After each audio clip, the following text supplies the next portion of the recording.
Bismillahirrahmanirrahim. In last video, I have comprehensively discussed the usage of VLOOKUP. मैंने VLOOKUP का इस्तेमाल करते हुए ये पे स्लिप बनाई थी और इसमें मैं इम्प्लाई का आईडी लिखता था और इसका जितना भी रिलीवेंट डाटा है वो सारे का सारा ऑटोमेटिकली फाइंड आउट हो जाता था। उसकी ग्रॉस सैलरी, उसकी मेडिकल अलाउंस, बोनसेस और उसकी सारी डिडक्शन जो है ना ये ऑटोमेटिकली कैलकुलेट करता था और ये सारा डाटा बेसिकली वो डिफरेंट शीट से उठाता है इम्प्लाई आईडी के अगेंस्ट। VLOOKUP का मैंने फार्मूला इसमें यूज़ किया था। आज की वीडियो में इस चीज़ को पिन आउट करूँगा कि अगर हमने VLOOKUP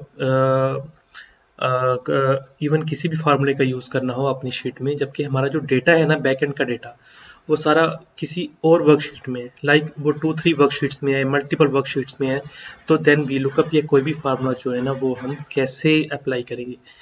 तो लेट्स स्टार्ट। ये मेरे पास इम्प्लाई डाटा की एक वर्कशीट है और देन उनके कॉन्टैक्ट्स की वर्कशीट है मेरे पास, एंड ये एक थर्ड वर्कशीट है जिसमें मैंने ये फाइंड आउट करवाना है इम्प्लाई का डाटा। अब मैं अगेन ये बताने लगा हूँ कि अगर मैं इम्प्लाई की आईडी यहाँ टाइप करता हूँ तो उसका जो रेलिवेंट डाटा है वो डिफरेंट वर्कशीट से, मल्टीपल वर्कशीट से वो कैसे डाटा उठाएगा। तो इसके लिए सबसे पहले मैं क्या करूँगा कि जिधर जिधर मेरा डाटा पड़ा हुआ है जिन वर्कशीट्स में, मैं उन डाटा को सिलेक्ट करूँगा। अपने डाटा को देखिए ये एक टेबल की फॉर्म में है, तो मैं क्या करूँगा बेसिकली ये डाटा इससे ज़्यादा भी हो सकता है। अभी तो मैंने फॉर इंस्टेंस मैंने 4-5 एम्प्लॉइज़ का डाटा लिया हुआ है, बट सपोज कि ये डाटा बहुत ज़्यादा है, तो इसके लिए मैं क्या करूँगा कि मैं सारी की सारी जो मेरी एक्सेल की वर्कशीट है मैं उसको सिलेक्ट करूँगा। ये ट्राइंगल का शेप बना हुआ है बिल्कुल अपर लेफ्ट कॉर्नर पे, मैं इस ट्राइंगल के शेप को सिलेक्ट करूँगा तो ये मेरे पास पूरी वर्कशीट सिलेक्ट हो गई है। अब ये पूरी वर्कशीट जो मेरे पास है ना ये एज अ टेबल वर्क आ रही है। ठीक है, मैं इस टेबल को एक नेम दूंगा क्योंकि इस टेबल का बार बार यूजेज आएगा मेरे फार्मूला में, क्योंकि डाटा मैंने इसी से उठाना है। तो इस सारे टेबल को मैं एक नेम दूंगा, सपोज कोई भी नेम दे सकता हूँ, विदाउट स्पेस आपने नेम देना है इसको। मैं इसको सपोज नेम दे रहा हूँ इम्प्लाई डाटा का, या जस्ट मैं इसको इम्प्लाइज का नेम दे रहा हूँ। ओके, मैंने अपनी सारी एक्सेल वर्कशीट को इम्प्लाइज का नेम दे लिया। अब ये this will behave like a table the whole worksheet.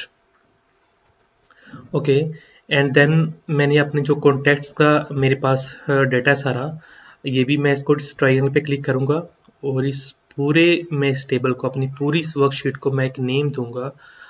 Suppose मैं इसको नेम देता हूँ कॉन्टैक्ट्स का, राइट। मैंने इसको कॉन्टैक्ट्स का नेम दे दिया।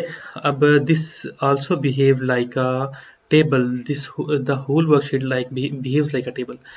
और अब मैं ये चाह रहा हूँ कि मैं अपनी इस थर्ड वर्कशीट में, जो मेरी मेन वर्कशीट है या मेरा डैशबोर्ड आप इसको कह लें, मैं इसमें अप्लाई करना चाह रहा हूँ अपना VLOOKUP का फार्मूला ही अगेन मैं यूज़ करूँगा।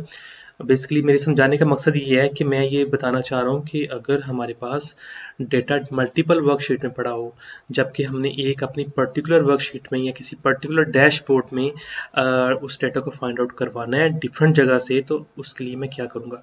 तो मैंने आपको बताया कि मैंने इसको, मैं रिपीट कर रहा हूँ कि मैंने इसको इम्प्लाइज डेटा के सारे जो शीट है ना मैंने इसको एक टेबल का नेम दे लिया इम्प्लाइज के नेम से, और कॉन्टैक्ट्स वाले मैंने इस पूरी वर्कशीट को एज अ टेबल मैंने इसको नेम दे लिया है कॉन्टैक्ट्स का, और देन यहाँ मैं VLOOKUP का फार्मूला यूज़ करूँगा। अब VLOOKUP में मैंने लास्ट वीडियो में बताया था कि हमने किसी particular criteria against data find out करवाना होता है। तो मेरा यहाँ क्राइटेरिया ये है कि मैं इम्प्लाई आईडी के अगेंस्ट फाइंड आउट करवाना चाह रहा हूँ, उसकी नेट सैलरी, उसका बैंक नेम, उसका कॉन्टैक्ट नंबर। तो ओके, नेट सैलरी में फाइंड आउट करवाना चाह रहा हूँ। कि नेट सैलरी की फिगर जो है ना मेरे पास इस टेबल में है, इम्प्लाई डेटा के टेबल में, और इस टेबल का नेम मैंने लिखा हुआ है इम्प्लाइज, और नेट सैलरी की फिगर है वो मेरे पास कॉलम नंबर 8 में। इसको अगर मैं पूरा एक टेबल कंसीडर करता हूँ, जैसे कि मैंने बताया कि ये इम्प्लाई का टेबल बन गया इम्प्लाइज के नेम से, तो ये इसका कॉलम नंबर 8 है जहाँ से मैं नेट सैलरी की फिगर को कैप्चर करूँगा। ये जी अपने मेन वर्कशीट में आता हूँ, तो नेट सैलरी के लिए मैं यहाँ VLOOKUP का फार्मूला लगाऊंगा, VLOOKUP। ओके, VLOOKUP में वो कह रहा है कि लुकअप वैल्यू, आप किस वैल्यू के अगेंस्ट डाटा फाइंड आउट करवाना चाह रहे हैं। तो मैं फाइंड आउट करवाना चाह रहा हूँ इसके अगेंस्ट, अपने C 8 सेल के अगेंस्ट मैं फाइंड आउट करवाना चाह रहा हूँ, सॉरी C7 के अगेंस्ट फाइंड आउट करवाना चाह रहा हूँ, जिसमें मैं एम्प्लॉय की आईडी टाइप करूंगा और उसका रेलिवेंट डाटा मेरे सामने आ जाएगा। तो लुकअप वैल्यू होगी C7 टेबल अरे हमारे पास इम्प्लॉयड डाटा की जो है ना टेबल, हमारे पास इम्प्लॉयड डाटा से मैं फाइंड आउट करवाना चाह रहा हूँ और उसको ऑलरेडी मैंने एक नेम दे दिया हुआ है इम्प्लॉइज का। तो अब बार बार मैं इम्प्लॉई डेटा की वर्कशीट में मुझे जाने की ज़रूरत नहीं है, मैंने उसको एक नेम दे लिया हुआ है इम्प्लॉइज का। तो यू विल सी कि जब मैं इम्प्लॉय टाइप करता हूँ तो मेरे पास ये एक टेबल हाईलाइट हो रहा है, एक्सेल में क्रिएट हो गया हुआ टेबल इम्प्लॉइज के नेम से। मैं इसको सिलेक्ट करता हूँ तो इट मीन्स कि मुझे डेटा उठाना है इम्प्लॉइज के टेबल से। मेरा टेबल कौन सा है, इम्प्लॉइज के नेम से, कॉमा, और कॉलम नंबर मैंने आपको बताया था, कॉलम आपने सिलेक्ट करना है कि आप which data you have to find out actually what data you have to find out. तो कॉलम इंडेक्स नंबर मैं यहाँ टाइप करूँगा 9। तो मेरे पास इसे फाइंड आउट करना चाहिए नेट सैलरी की फिगर को।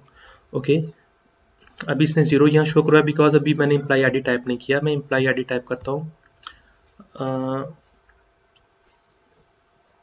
सॉरी यहाँ 9 की बजाय 8 कॉलम नंबर है, कॉलम इंडेक्स नंबर है जिससे मैंने डाटा फाइंड करवाना है।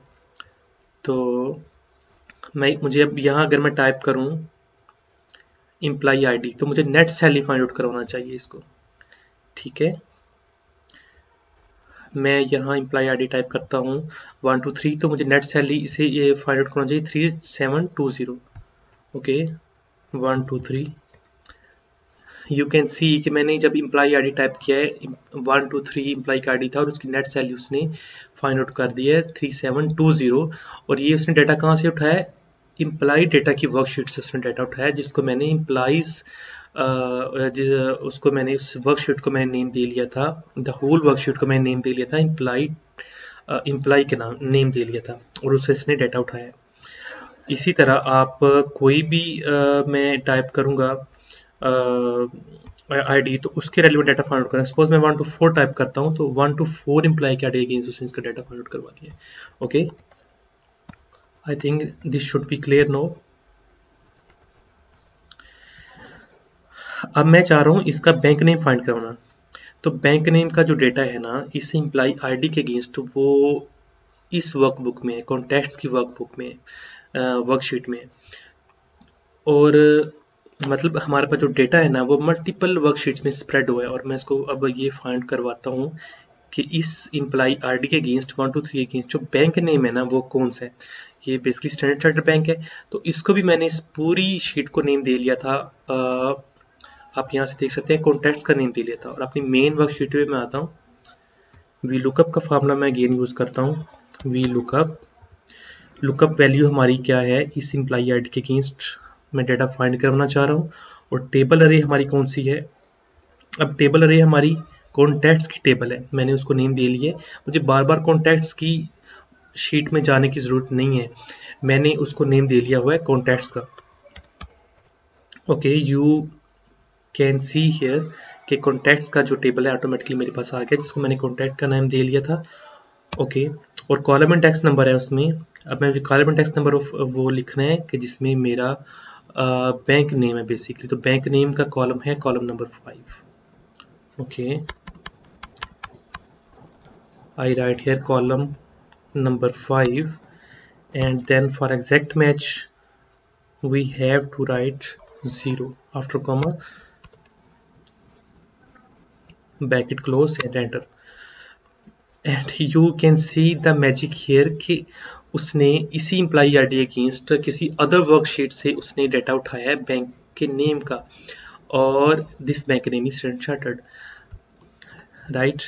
एंड कॉन्टैक्ट नंबर उठाना हो तो कॉन्टैक्ट का भी डेटा जो हमारे पास इसी वर्कशीट में है, कॉन्टैक्ट की वर्कशीट में, जिसको मैंने कॉन्टैक्ट का नेम दे लिए। और इसका जो कॉलम नंबर है ना ये 4 है। ओके, अपने मेन शीट में आता हूँ, is equal to V lookup value again I have to find lookup value against employee ID. तो select here column cell C1 comma, table हमारे पास है अगेन कॉन्ट्रैक्ट का टेबल, और कॉलम इंडेक्स नंबर है हमारे पास 4। क्योंकि 4 नंबर कॉलम पे मैंने ये लिखा हुआ है कॉन्टैक्ट्स के टेबल पे अपने एम्प्लॉय का contact number. Okay, 4 and 0 for exact match, bracket close and enter. You can see कि उसने कॉन्टैक्ट नंबर ही मुझे बता दिए अपने इस एम्प्लॉई आईटी के 123 के अगेंस्ट। उसने इसकी नेट सैलरी बताई, उसने बैंक नेम बताया और उसने इसका कॉन्टैक्ट नंबर बताया। अब इस वीडियो में मैंने बेसिकली आपको यही बताना था कि अगर हमारे पास डेटा मल्टीपल वर्कशीट में है तो कैसे हम उसको टेबल का नेम देंगे अपने डिफरेंट वर्कशीट्स को। यहाँ most left upper left triangle को क्लिक करेंगे और इसको इस पूरी शीट को टेबल का नेम दे देंगे और इस टेबल का यूज़ करते हुए बिल्कुल ईजिली हम इसको वी लुकअप और इवन कोई भी फार्मूला हम इसको यूज़ कर सकते हैं अपनी वर्कशीट में। इवन हमारे पास नंबर ऑफ वर्कशीट्स भी हों सॉरी, हमारे पास नंबर ऑफ वर्कशीट भी हों देन भी हम सिमिलरली उनको हर एक को एक टेबल का नेम देंगे और उनको उसका डेटा हम फाइंड आउट करवा सकते हैं मल्टीपल वर्कशीट से। तो अब आप देखिए कि सपोज मैं इस कॉन्टैक्ट पे या इस बैंक का नेम लिखता हूँ, फ़ोन नंबर है हमारे पास, सेकंड आईडी 124 का सपोज मैं यहाँ फॉर एग्जांपल 123 और इसके बैंक का नेम है UBL। तो it should have find out if I write here 124, you can see the salary against 1243991, bank name UBL and contact number of ID 124। उसने यहाँ मुझे ये बता दिया।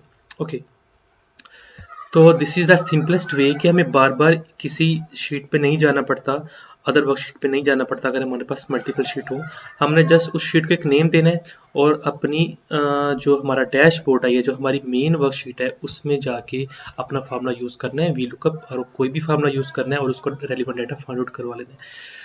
तो गाइस, अगर आपको इसके रेलिवेंट कोई भी क्वेश्चन हो you can ask me any time in comments. Last वाली वीडियो थी जिससे मैंने पे स्लिप बनाई थी वी लुकअप को यूज़ करते हुए, तो पे स्लिप कैसे बनाते हैं और वी लुकअप का क्या यूजेज है, वेरी सिंपल वे से मैंने बताया था।